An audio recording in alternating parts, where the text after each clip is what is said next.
அப்போஸ்தலர் 5வது அதிகாரம் 9வது வசனத்துல பேதுரு ஒரு வார்த்தை சொல்லும்போது சொல்கிறார், நீங்கள் கர்த்தருடைய ஆவியை சோதிப்பதற்கு ஒருமனப்பட்டது என்ன அப்படிங்கிற கேள்வியை சப்பீராளை பார்த்து ஆதி அப்போஸ்தலர் சபையில கேட்கும்போது கேட்கிறார்.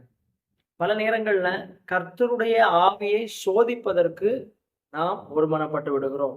ஆண்டவருடைய ஆவியை நாம் சோதிக்கவே கூடாது. அதைத்தான் குடும்பமாக அனனியாவும் சப்பீராலும் செய்கிறாங்க. ஆண்டவருடைய ஆவிக்கு விரோதமான திட்டங்களை நாம் ஏற்படுத்தக்கூடாது. அவங்க யோசிச்சிருக்கலாம், ஒரு சின்ன பொய் தானே நான் சொல்லிட்டேன், ஆனால் ஆண்டவருடைய ஆவிக்கு விரோதமாக அது செய்யக்கூடிய பாவம். இந்த உலக பிரகாரமான வாழ்க்கையில பலவித சின்ன சின்ன தவறுகளை நாம் நம்முடைய வாழ்க்கையில செய்து விடுவோம். சிறிய சிறிய தவறுகள் நம்முடைய வாழ்க்கையில பெரிய பாவத்திற்கான வழிகளை ஏற்படுத்தக்கூடும் என்கிற ஒரு எச்சரிப்பை இந்த சம்பவம் நமக்கு தெளிவாக சொல்லுகிறது. கர்த்தருடைய ஆவிக்கு விரோதமாய் நம்ம எந்த தீர்மானங்களையும் நம்முடைய வாழ்க்கையில் எடுக்கக்கூடாது. அனனியாவும் சப்பீராலும் தேவன் எல்லாருமே அவங்களுடைய சொத்துக்களை விற்று அப்போஸ்தலருடைய பாதத்தில் சந்தோஷமாக வைத்த ஒரு சம்பவத்துல தேவனுக்கு பிரியமான ஒரு காரியத்தை செய்ய வேண்டியவர்கள் தேவனுக்கு விரோதமான காரியத்தில் ஒருமனப்பட்டு விடுகிறார்கள்.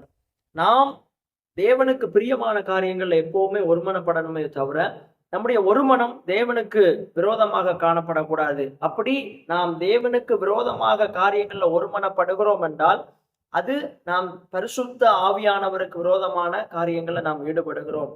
வேதத்தில் இன்னும் பல சம்பவங்கள் பல இடங்கள்ல நாம் பார்க்க முடியும்.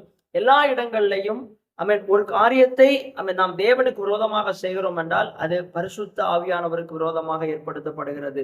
அதுல நாம் கவனமாயிருந்து நம்மை காத்து கொள்ளும் போது கர்த்தர் நம்மை ஆசீர்வதிக்க போதுமானவர்.